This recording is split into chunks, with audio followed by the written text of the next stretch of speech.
작별하지 않는다. 한강. 두 번째.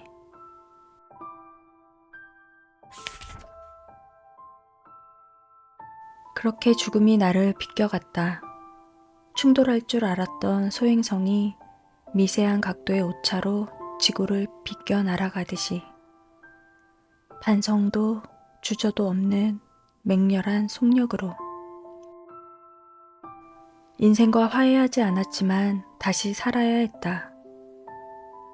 2달 남짓한 운동과 근기아 상태로 상당량의 근육이 소실되어 있다는 것을 나는 깨달았다. 편두통과 위경련, 카페인 함량이 높은 진통제 복용의 악순환을 끊기 위해서는 규칙적으로 먹고 몸을 움직여야 했다.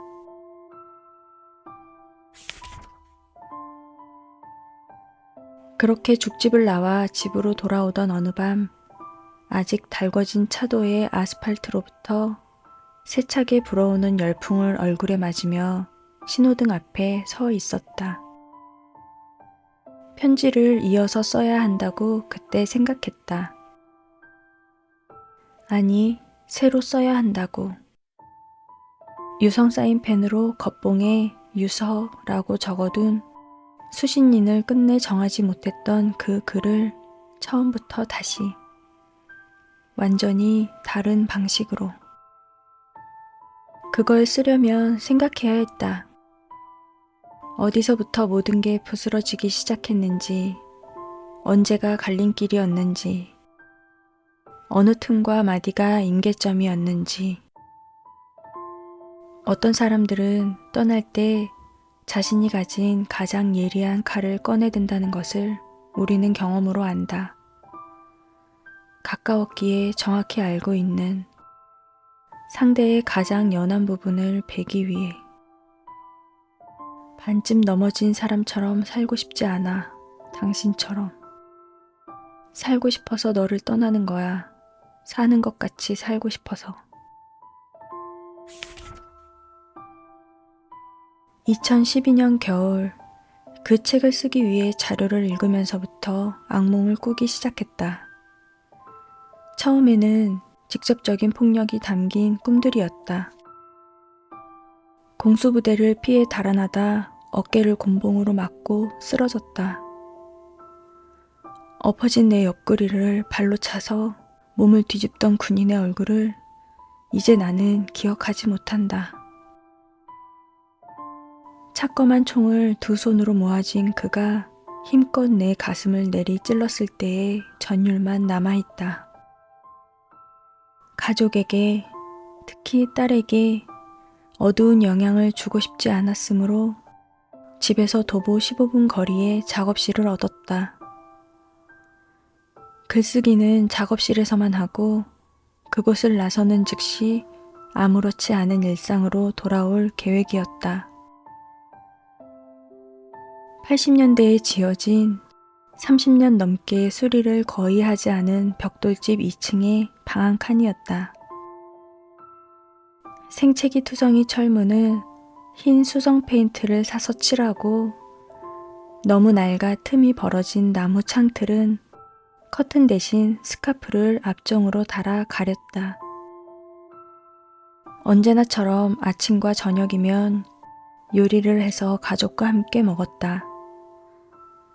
막 중학교에 들어가 새로운 상황들과 부딪혀야 하는 딸과 되도록 많은 대화를 하려고 노력했다.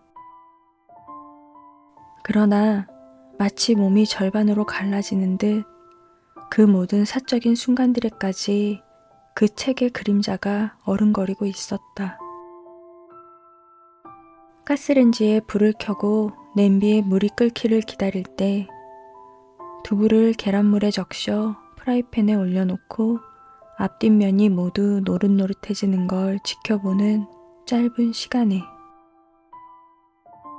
작업실로 가는 길은 천변을 따라 나 있었는데 무성한 나무들 사이를 걷다가 아래쪽으로 경사가 지며 갑자기 사방이 탁 트이는 구간이 있었다.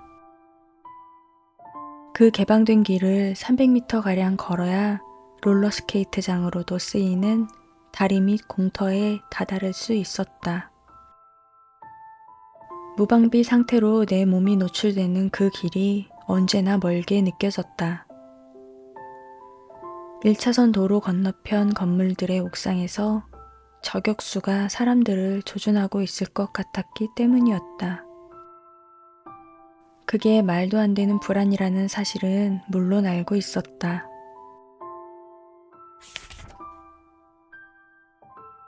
수면의 질이 차츰 더 나빠지고 호흡이 짧아지던 2013년 늦봄이었다. 왜 그렇게 숨을 쉬는 거야? 라고 아이가 어느 날 나에게 불평했다. 새벽 1시경 악몽에 소스라치며 일어나 다시 잠을 이루는 것을 포기하고 생수를 사려고 집을 나왔다.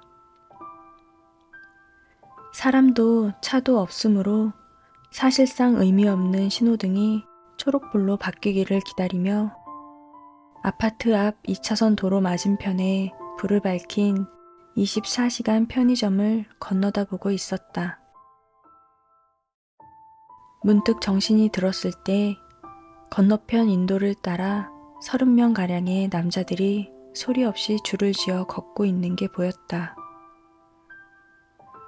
머리를 길게 기르고 예비군복을 입은 그 남자들은 장총을 어깨에 메고 군기를 전혀 느낄 수 없는 느슨한 자세로 앞서가는 소풍 행렬을 따르는 피곤한 아이들처럼 느린 걸음으로 걷고 있었다. 오랫동안 깊은 잠을 자지 못했으며 악몽과 생시가 불분명하게 뒤섞인 시기를 통과하고 있는 사람에게 믿기지 않는 장면이 포착될 때 아마도 그의 첫 번째 반응은 자신에 대한 의심일 것이다. 내가 정말 저것을 보고 있는가? 이 순간은 악몽의 일부가 아닌가? 나의 감각을 얼마나 신뢰할 수 있는가? 누군가가 음소거 버튼을 누른 것처럼 정적에 쌓인 그들의 뒷모습이 어두운 내거리를 돌아 완전히 사라지는 것을 나는 꼼짝 않고 지켜보았다. 꿈이 아니었다. 조금도 졸리지 않았다. 술 같은 건 한 방울도 마시지 않았다. 하지만 그 순간 내가 본 것을 믿을 수도 없었다. 우면산 너머 내곡동의 예비군 훈련장에서 훈련 중인 사람들이 한밤에 행군을 하고 있었을지도 모른다고 생각해 보았다. 그렇다면 그들은 캄캄한 산을 넘어 새벽 1시까지 10여 킬로미터 거리를 걸어왔어야 한다. 그런 종류의 훈련이 예비군들에게 가능한 것인지 나는 알 수 없었다.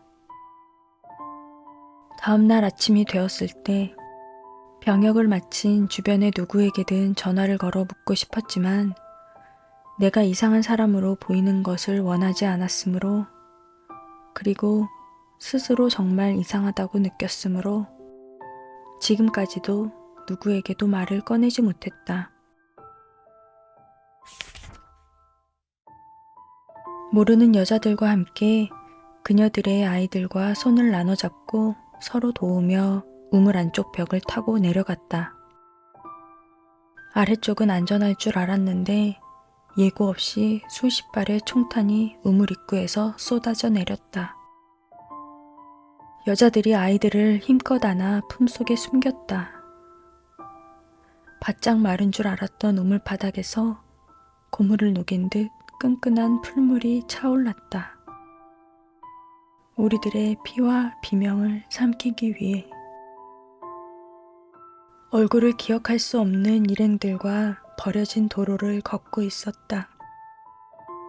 갓길에 주차한 검은 승용차가 보였을 때 누군가 말했다. 저 안에 타고 있어. 이름을 말하지 않았지만 모두 그 말을 정확히 이해했다.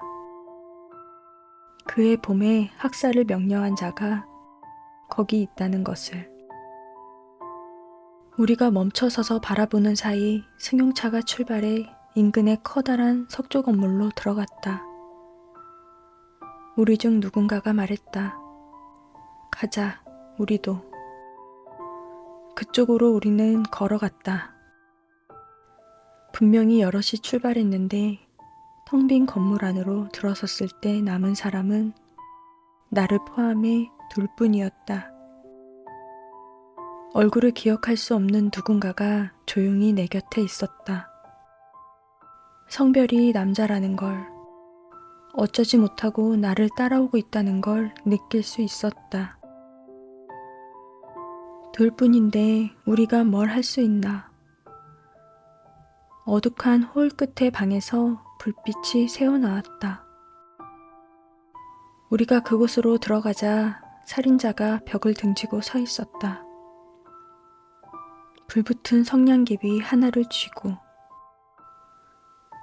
나와 일행의 손에도 성냥개비가 들려있다는 것을 갑자기 깨달았다. 이 성냥개비가 다 탈 때까지만 말할 수 있는 거다. 아무도 이야기해주지 않았는데 그게 규칙이라는 걸 우리는 알았다. 살인자의 성냥개비는 이미 거의 다 타서 엄지손가락에 막 불꽃이 닿으려 했다. 나와 일행의 성냥개비는 아직 남았지만 빠르게 타들어가고 있었다. 살인자 라고 말해야 한다고 나는 생각했다. 입을 열어 나는 말했다. 살인자. 목소리가 새어나오지 않았다. 살인자. 더 크게 말해야 한다. 어떻게 할 거야? 네가 죽인 사람들을. 온 힘을 다해 말을 잇다 퍼뜩 생각했다. 지금 그를 죽여야 하는 건가? 이게 모두에게 마지막 기회인가? 하지만 어떻게? 그걸 우리가 어떻게? 옆을 돌아보자 얼굴도 숨소리도 희미한 일행의 가냘픈 성냥개비가 오렌지색 불꽃을 뿜으며 사그라들고 있었다. 그 불빛 속에서 생생히 느꼈다. 그 성냥개비의 주인이 얼마나 어린지, 키만 우짜란 소년이라는 걸.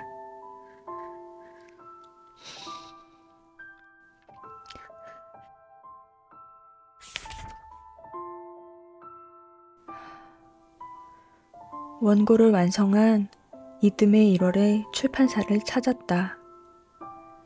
가능한 한 빨리 책을 내달라고 부탁을 하기 위해서였다. 어리석게도 책을 내고 나면 더 이상 악몽을 꾸지 않을 거라고 생각했던 것이다.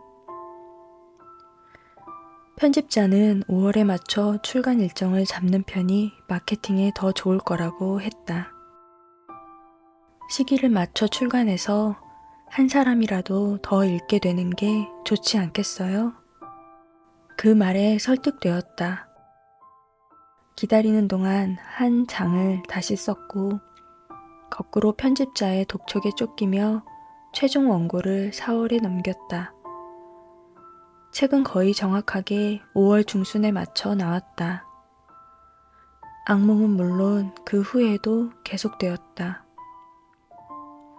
이제는 오히려 의아하게 생각한다.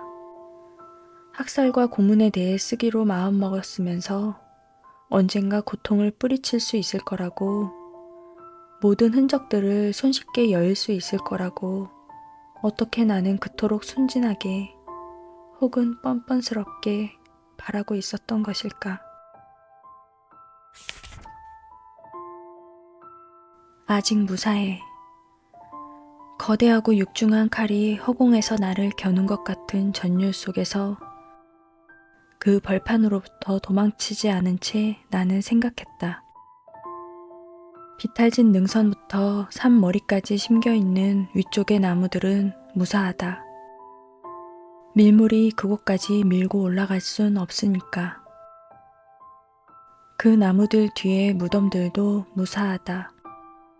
바다가 거기까지 차오를 리는 없으니까. 거기 묻힌 수백 사람의 흰 뼈들은 깨끗이 서늘하게 말라 있다.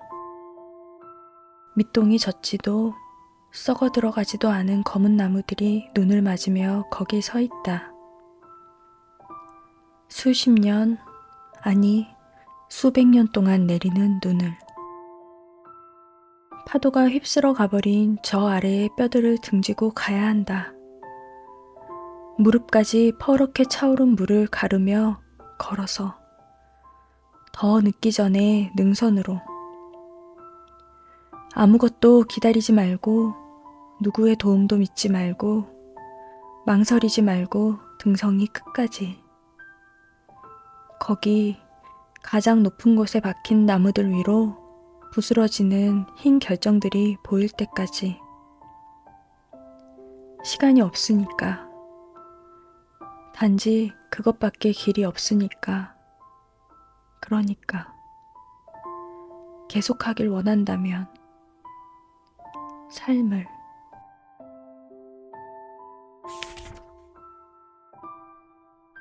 작별하지 않는다.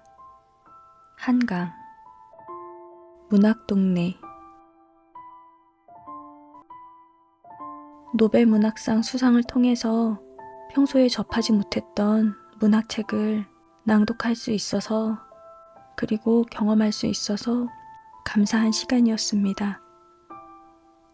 관심 있으신 분들은 꼭 한번 책을 읽어보시기를 추천드립니다. 따뜻한 위로가 필요한 밤, 산책방.